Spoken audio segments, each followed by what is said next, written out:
It's Tuesday, April 23rd, 2024. Please make sure to like, share, subscribe, and hit that bell notification down below so that you are alerted when the newest videos drop. Let's just get right into what's happening today. Markets across the board up. The euphoria is back in these markets. Commercial real estate apocalypse. People are living barely paycheck to paycheck. Savings rate 3.6%. We're now approaching $35 trillion in debt. We're now sending another $95 billion to multiple countries. While everything is collapsing right here, more businesses closed down, more people struggling week to week just to feed their families, pay their utility bills. But markets are up today. Isn't it amazing to watch this detachment between the markets and the real world, the economy? Tesla cutting around 2,700 jobs in Austin as part of broad restructuring. Now, we were in Austin over the summer at Aaron's house, and there was so much development, single-family homes, condos, apartments. I've never seen an area unlike anything close to what I was watching take place in Austin, Texas. 12% of the Austin factory is being eliminated. This is Tesla's headquarters. And you got to think that this area of Texas, the boom that it has seen, and now listings are exploding, properties are staying days on market much longer, and now this is not good news for that market where Tesla is cutting 2,700 jobs right now. There could be more coming, but this is an area, one of the biggest boom towns I've ever seen in my life, and now it is definitely going to be affected by these job cuts, because it's not going to just be Tesla. There's a lot of tech companies over there that have already let go of employees, and again, you're seeing the slowdown now in the real estate market in areas like Austin, Texas. But markets are up today. Did it help you at all that the markets are up? We did see oil prices surge today also, so that is just going to guarantee that we're going to pay higher prices at the store. Anything that has to be delivered by a truck, a plane, a train, you name it, it's going to get more expensive. Now, nothing on the Middle East today. Really quiet, but so much happening in the world, and it just really shocks me how they can juice these markets right back up, push gold and silver prices down. Of course, they flood the market with paper gold, paper silver. That's okay. It's a nice pullback, maybe a good time to buy some more gold and silver. JetBlue shares tumble 15% after airline lowers 2024 revenue outlook. Yet markets are up today. We were just told, I was reading last week, that they're talking about, oh, it's going to be a record number of people flying all over the country and people are going to be traveling. Well, according to JetBlue, they're not going to be traveling as much this summer. And you saw a huge tumble here, 15% on the outlook. So, you know, it's hard to make any sense of this.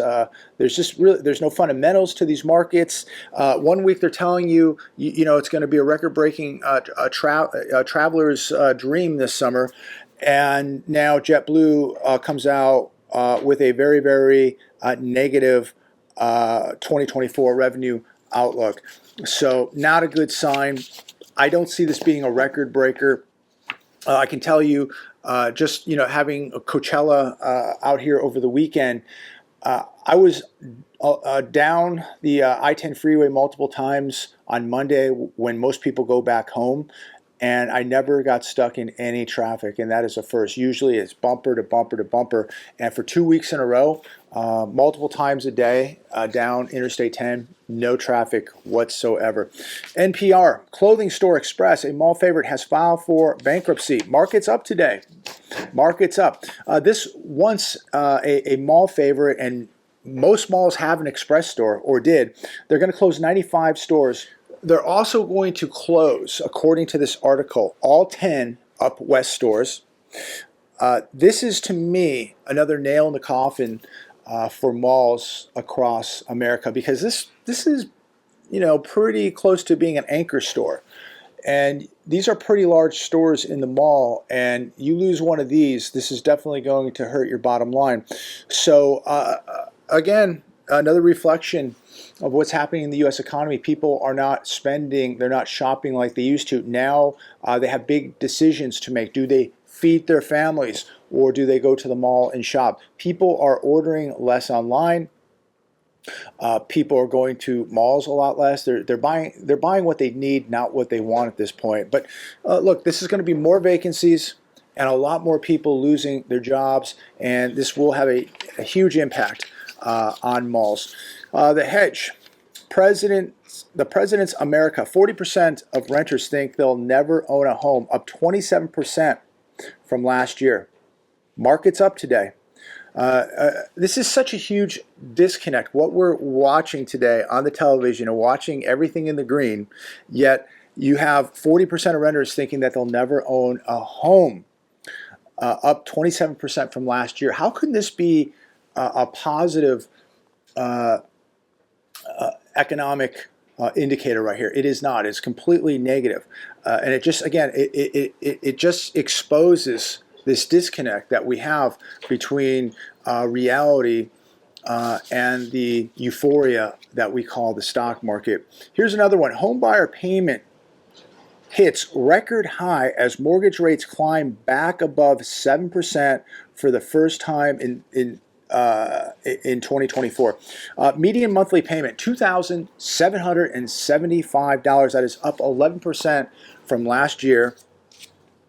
And that's a lot of money. I mean, we're talking nearly $3,000 now for the median monthly mortgage payment in this country. Now, tie this into it. I looked up the average used car price right now. The average used car price payment is $538 a month. That is your monthly payment for the used car average. The average new car payment is $738 a month. None of this makes any sense. None of this adds up. Think about if you have nearly $3,000 a month mortgage payment and you're driving a new car at $738 a month. Let's just round it off to, that's about $3,500 a month. Who in the world can do this? I mean, I look at the average household income, this doesn't make any sense. Then you add on home insurance, utility bills, food, internet services, health insurance, you name it. How in the world are people doing this? This does not make any sense. The numbers are not adding up. They really are not. And one thing I think we can all admit, this is completely unsustainable. Yet today, they're reporting that new home sales were up, but what they're not telling you is how much the builders are buying down the mortgage rates and what they're having to throw in order as incentives in order to get people to buy. How much Americans in their 40s have in their 401ks? This on CNBC today. I thought this was pretty interesting. We go back to people in their 30s, and this is the median number. People in their 30s, the median amount that they have in their 401ks is $20,400. People in their 40s have $38,600, and people in their 50s have $60,900 on average in their 401ks. This is the median average. This is, to me, a complete false sense of security when people talk about their 401ks. People believe that they're going to ride off into the sunset, that they're going to retire, and that they're going to have their 401k, and they're going to ride off into the sunset, and they're done. How in the world does anybody believe that they're going to retire when, if you're in your 40s, you have $38,000? I mean, that's barely enough for 1 year to survive.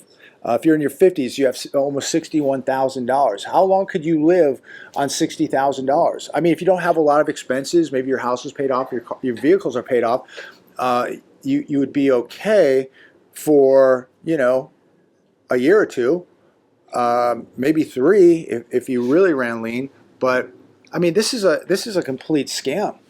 This is a complete scam, and none of this is going to keep up with inflation. And people just believe that when they retire, they're gonna have their 401k and ride off into the sunset. What a scam this is! these people will not last very long, and this is why so many people are just not going to be able to retire. And I think a lot of people right now don't even think about it because they're like, I don't retire for another 10 or 15 or 20 years. They don't even think about it. But if you're not really creating your own 401k right now, maybe having some type of income producing property, having some hard assets put away, some collectibles that will keep up with inflation, that you can liquidate down the road.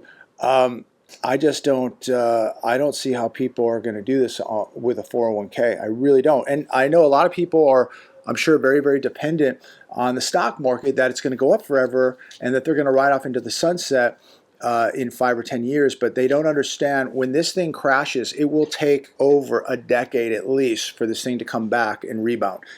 Probably much longer. I do believe, and looking at the euphoria today, it's hard to believe that the markets could ever seize up or crash. But when I see what's happening today and the manipulation, all based on absolutely nothing, on top of all the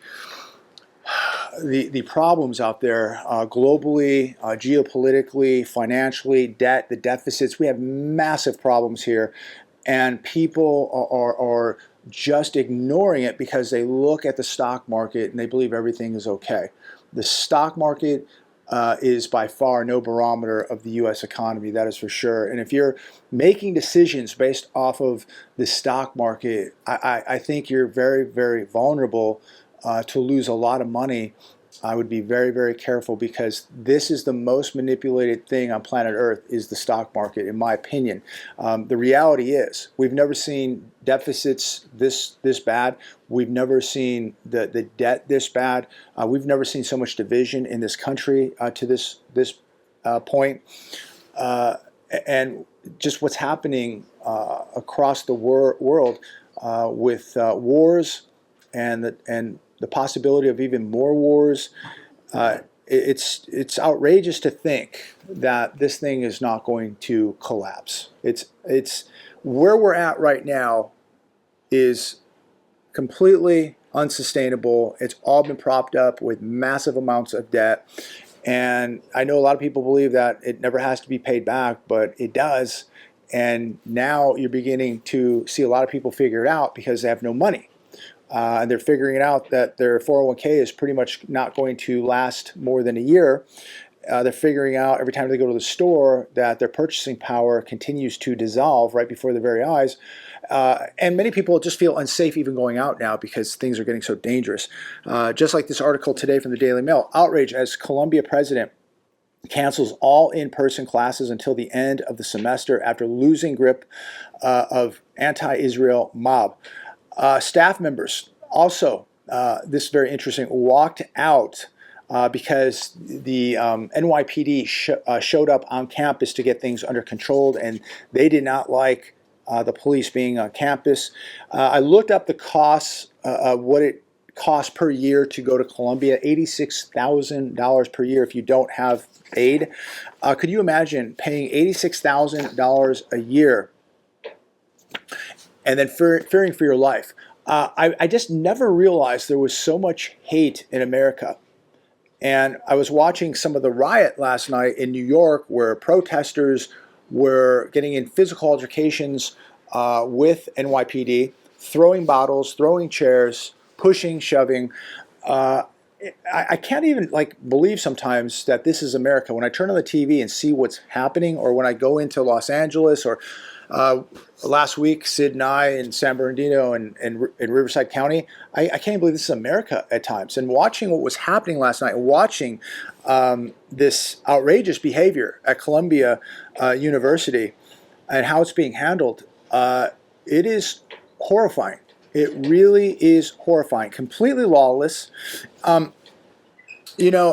I don't even really have words to really describe this, but whatever side you're on, I mean, this is completely lawless, what is taking place. And when you're threatening people's lives, no matter what side, that is lawless behavior. And you should be held accountable for that, no matter what side you're on. When you begin to threaten human life, when you begin to break and destroy things, when you begin to physically confront the police. I mean, we are living in some very, very dangerous times. Here's another one today from the Daily Mail. Russian cyber attackers hacked Texas Panhandle drinking water and flood town in first ever raid by Kremlin-aligned group. This is really concerning, and we're seeing more and more of this daily. This happened in a town called Muleshoe, a community of 5,000 residents not far from the New Mexico border. They had their water tower overflow for hours, and this flood this little town. And there's a video. By the way, they had to have a state of emergency. Had to be declared for this small town. But there's a video where you can see the hackers just override the computer system of the water facility, and this water tower is now just flooding this town. And you just think, wow, I mean, this is really, really scary stuff, and we are extremely vulnerable. And a lot of times when you look at, cell phone companies that have been, cyber attacked, hospitals, government institutions, water facilities, sewer treatment plants, you name it, everything is hackable now. And so what if this happened to a big city like Chicago, New York, or LA, and you start shutting down sewer systems, water systems, red lights at intersections, hospitals, and it begins to happen at a much higher level, and it begins to happen more often. Instead of one or two of these happening to a facility, maybe it's 1 or 200 or 300 or 1,000. Who knows? But these things are happening every day, and this could be really, really big trouble. And most people are not prepared to deal when the grid goes down, when there's no power, no water, no sewer. What are you going to do? You got to ask yourself these questions right now. But I think that, what's happening in the Middle East, this issue now with the sanctions with Russia and taking their $300 billion and giving it possibly to Ukraine, there's going to be massive repercussions here. And these wars, yes, wars have missiles and soldiers and all that, but these new wars are going to be very sophisticated, very advanced, and they're going to play out with attacks like this, cyber attacks. And you could wake up one day and your entire city could have no power. And it could be like that for weeks, could be like that for months. This is going to be an issue that I think we're going to see more of, and I think a lot of us will experience it personally in the next coming few years for sure. BlackRock triples Larry Fink's home security as anti-woke backlash accelerates. This was, a very interesting article today on The Hedge, because we talk about security all the time, the importance of security. And I guess BlackRock's Larry Fink now is taking his security even more seriously. He's doubled his security. His security cost per year now has doubled, more than doubled, to $780,000. Okay, that's more than double what he paid a year ago. $216,000 a year in personal protection. That's armed security. $563,000 to upgrade his home security systems at his residence.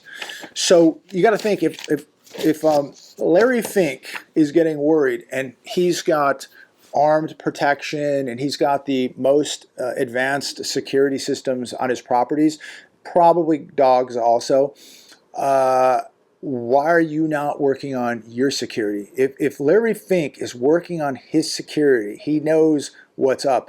Why are you not working on yours? Everybody should be, working on it. You should be proficient. You should be out training. You should be able to protect your family, have cameras, have the right lighting, have a dog. Everybody needs to be working on security. And when I saw this with BlackRock's Larry Fink, it's another reminder to all of us to be doing what these people are doing. I don't respect these people, but certainly they know what's going on, and you should too. Why are we not all acting like our own central banks? Do I like central banks? No, but I'm going to be my own central bank. and I see what the central banks are doing. They're buying loads of gold, right? I don't have to like central banks to know that maybe I should be doing the same thing. I don't have to like Larry Fink to know that I should be doing the same thing. It's all about preparation. Oh, I don't like what they're doing, so I'm not going to do that. Then you will be a victim of all this. Chilling video shows screaming woman. This was on the New York Post this morning. This occurred in Hillsboro, Oregon. The video of this, you can Google it. Chilling video shows screaming woman begging for help at stranger's house before being taken away. Basically shows this woman running up to the door, pounding on this door, screaming, "Please help me." And this woman is literally, I mean, she's crying out for help. She's in panic mode. "Please help me." She's pounding on this door. And this is the Ring camera. I believe it's a Ring camera video. It's very chilling. It's horrific. It's, I don't know, it's in the middle of the night. It could be 3 o'clock in the morning, 2 o'clock in the morning. I have no idea, but it's dark out. You don't see any real traffic on the street. And this lady just comes running up to the door, pounding on the door for help. And you see this white truck pull up in front of the house, and a individual gets out and, you know, runs up to her, grabs her, and just takes her away. And she's screaming. And he takes her, throws her in the truck, and drives off. Absolutely horrifying. Larry Fink is working on his security. I advise that all of you are working on your security. There are, you know, I've noticed, you know, just even over the weekend, so many people on their phones, like this, on their phones. No situational awareness. You know, people wearing their headsets, listening to music. You'll never hear it or see it coming. You have got to really be on your toes, especially when you're in public. I don't know what the situation is with this woman, what happened, who is she, where is she alive? I have no idea. But if you're a woman and you're watching this, you better really be working on your security, and you should really be staying off of these. And I advise, whether you're a man or a woman, you shouldn't be in public staring at this thing for minutes on end. I've seen people like glued to these things in public for literally, you know, an hour, walking around like a zombie. Really, really a bad idea, and especially for a woman. So I'm going to leave it there today. If you get a chance, look this video up. You can go to the New York Post. You can just Google it online. I mean, that's somebody's daughter, somebody's mom, somebody's wife, who knows? But these things can happen quickly. And if you're not prepared to fight, if you're not prepared to engage, you know, even situational awareness can help you avoid a lot of problems, because you can see the problems coming and you can just get out of the way. Just go the other way, run, get out of the way, avoid any type of confrontation. But this is scary stuff. This is really, really scary stuff. Again, I'm going to leave it there. Have a wonderful day. Comment down below on anything you want to comment on. Please make sure to like, share, and subscribe. Hit that bell notification. And we'll see what happens tomorrow. God bless.